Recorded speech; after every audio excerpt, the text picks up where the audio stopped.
마태복음 13장. 그날 예수께서 집에서 나와 바닷가로 내려가시자 많은 군중이 그곳에 모여들었다. 그래서 예수께서는 배에 올라 앉아서 가르치시고 군중은 해변에 들러서서 들었다. 예수께서는 비유를 들어 많은 것을 말씀해 주셨다. 한 농부가 그의 밭에 씨를 뿌렸다. 그런데 어떤 것은 길가에 떨어져 새들이 와서 쪼아먹고 또 어떤 것은 흙이 깊지 않은 돌밭에 떨어졌다. 싹이 곧 올라왔지만 흙이 얕아서 뜨거운 태양에 말라 죽어 버렸다. 뿌리가 깊이 박히지 않았기 때문이다. 또 어떤 것은 가시덤불 속에 떨어졌다. 그러나 가시나무들이 자라서 그 숨을 막아버렸다. 그러나 어떤 것은 좋은 땅에 떨어져 30배, 60배, 100배의 열매를 맺었다. 귀가 있는 사람은 들으라. 제자들이 와서 예수께 물었다. 왜 저 사람들은 비유로 말씀하십니까? 그러자 예수께서 이렇게 대답하셨다. 너희에게는 하늘나라의 비밀을 아는 것이 허락되었으나 저 사람들에게는 허락되지 않았다. 가진 사람은 더 받아서 넉넉하게 되겠지만 갖지 못한 사람은 조금 있는 것까지도 빼앗기게 하려는 것이 내가 비유를 쓰는 이유이다. 사람들은 듣고 봐도 깨닫지 못한다. 이것은 이사야의 예언이 이루어진 것이다. 너희가 듣기는 아무리 많이 듣더라도 깨달을 수는 없을 것이다. 너희가 보기는 끊임없이 보더라도 그 의미는 알 수가 없을 것이다. 이 백성의 마음을 둔하게 하여라. 귀를 막아버려라. 눈을 아예 감겨버려라. 그들이 눈으로 보거나 귀로 듣거나 마음으로 깨달아 내게로 돌아오지 못하게 하여라.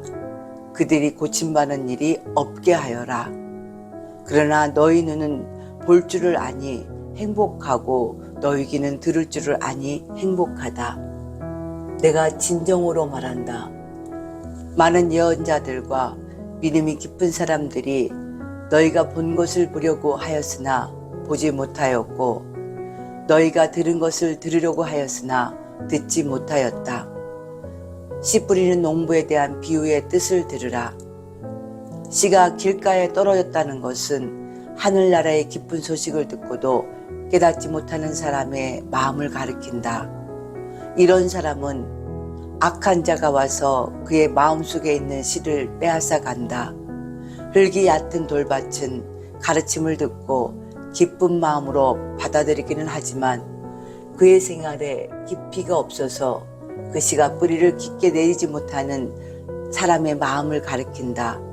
그런 사람은 어려움이 닥치거나 박해를 받게 되면 곧 열정은 식어지고 믿음이 흔들려 넘어지고 만다. 또 가시덤불에 덮인 땅은 가르침을 듣기는 하지만 생활에 대한 걱정과 돈을 벌겠다는 생각이 하나님의 말씀을 막아버리는 사람을 가리킨다.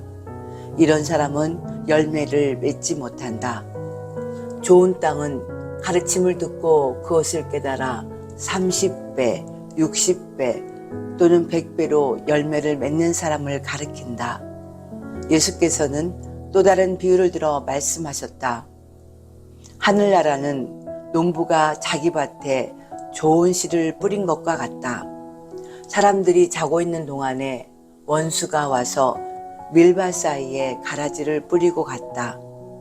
밀이 자랄 때 가라지도 같이 자랐다. 종들이 주인에게 와서 말하였다. 주인님이 밭에 뿌리신 것은 좋은 씨였는데 가라지가 잔뜩 올라왔습니다. 원수가 와서 그랬구나. 주인이 소리쳤다. 저희가 가라지를 뽑을까요? 종들이 묻자 주인이 대답하였다. 가만두어라. 가라지를 뽑다 보면 밀까지 뽑게 되니 둘 다 추수 때까지 자라도록 내버려 두어라. 내가 추수꾼들에게 일러서 가라지를 먼저 뽑아 불에 태우고 밀은 곳간에 거두어 드리도록 하겠다. 예수께서는 또 다른 비유를 들어 말씀하셨다. 하늘나라는 어떤 사람이 자기 밭에 심은 겨자씨 한 알과 같다. 겨자씨는 모든 씨앗 중에 가장 작은 것이지만 새들이 날아와 그 가지에 깃들일 만큼 큰 나무가 된다. 예수께서는 또 이런 비유를 드셨다. 어떤 여자가 밀가루 반죽 속에 누룩을 넣었더니 그 누룩이 온 덩이를 부풀어 오르게 하였다. 하늘나라는 이 누룩과 같다. 예수께서는 군중에게 언제나 이와 같이 비유로 말씀하시고 비유를 쓰지 않고는 한마디도 말씀하시지 않았다. 이는 일찍이 예언자를 시켜 다음과 같이 한 말씀이 이루어진 것이다. 내가 입을 열어 비유로 말하리라. 옛적부터 비밀스러웠던 일들을 설명하리라. 그러고 나서 예수께서 군중을 떠나 집으로 들어가시자 제자들이 와서 가라지 비유를 설명해 달라고 청하였다. 예수께서는 이렇게 대답하셨다.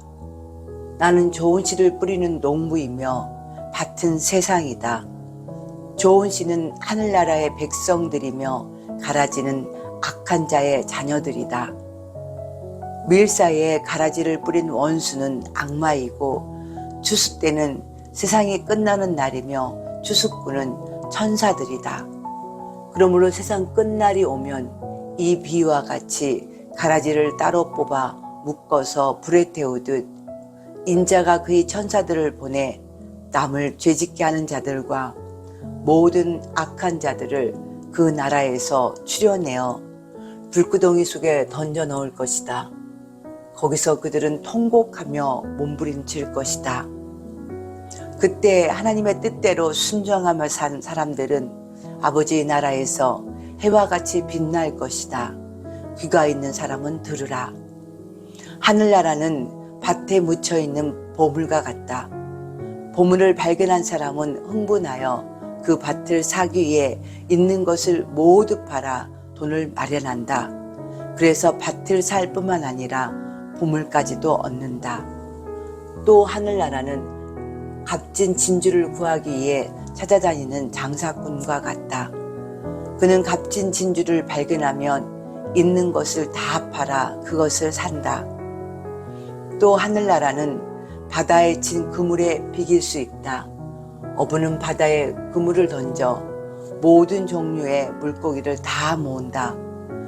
그물이 가득 차면 그는 해변에 끌어올려 놓고 먹을 수 있는 고기만 추려 그릇에 담고 다른 것은 던져버린다. 세상 끝날에도 이와 같은 일이 있을 것이다.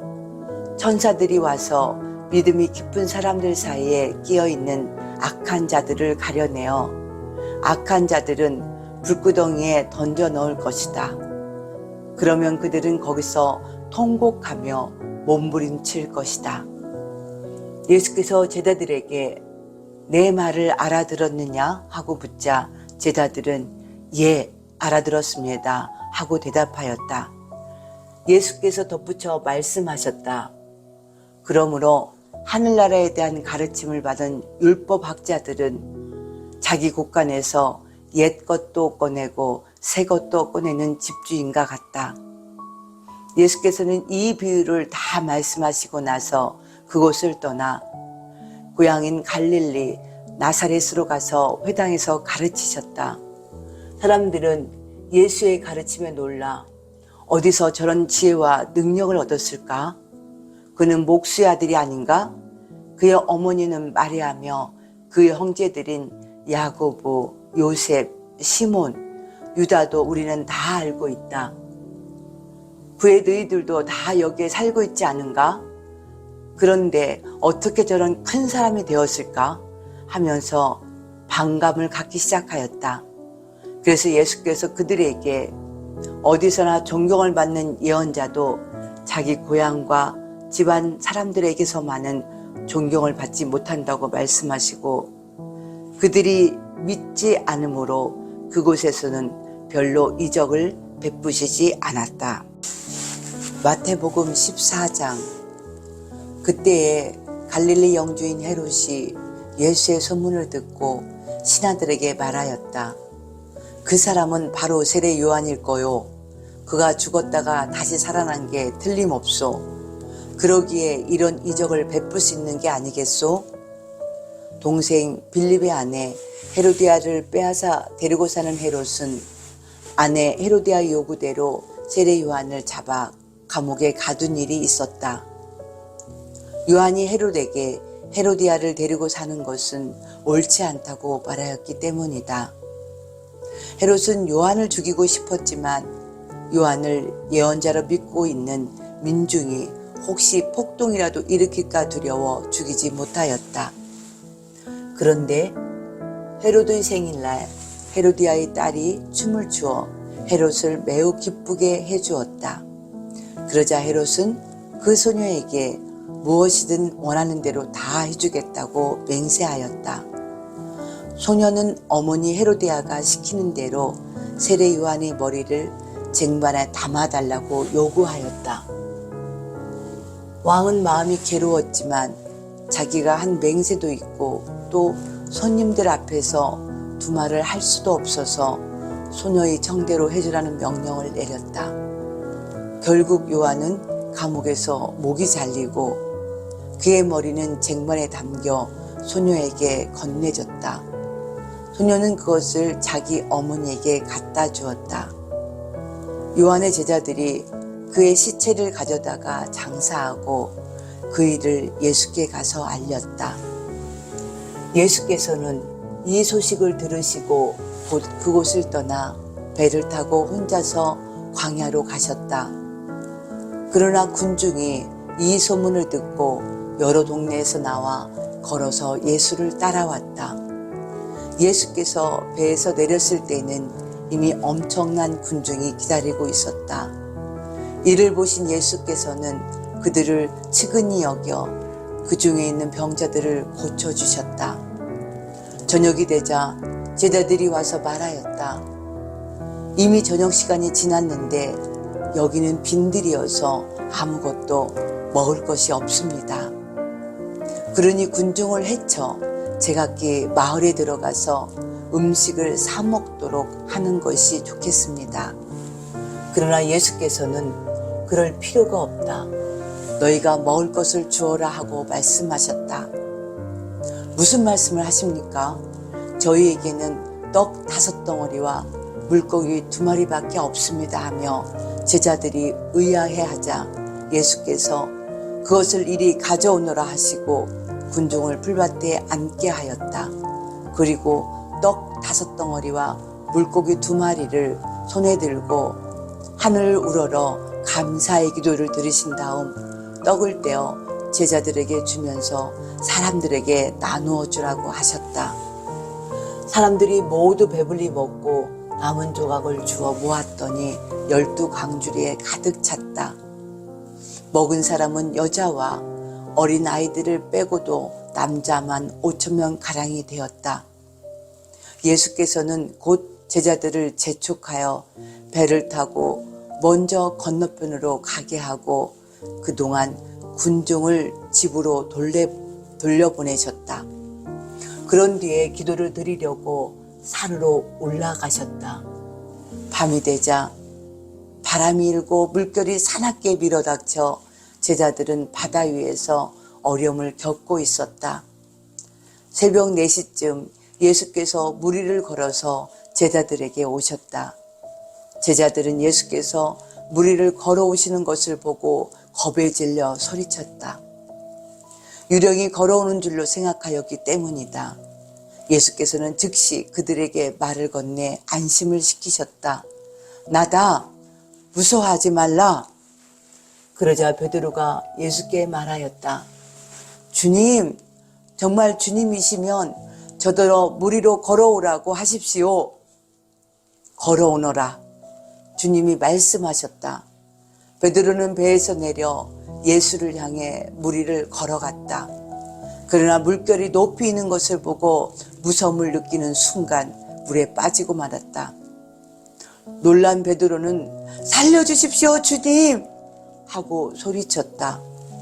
예수께서는 곧 손을 내밀어 그를 붙들며 믿음이 적은 자여 왜 나를 의심하느냐 하시고 함께 배에 오르자 바람이 잔잔해졌다. 배 안에 있던 사람들은 예수께 절하며 주님은 참으로 하나님의 아들이십니다 하고 말하였다. 일행은 바다를 건너 게네사렛 땅에 도착하였다. 그곳 사람들이 예수를 알아보고 그 근방에 두루 사람을 보내어 모든 병자를 예수께 데리고 와서 예수의 옷자락이라도 만지게 해달라고 청하였다.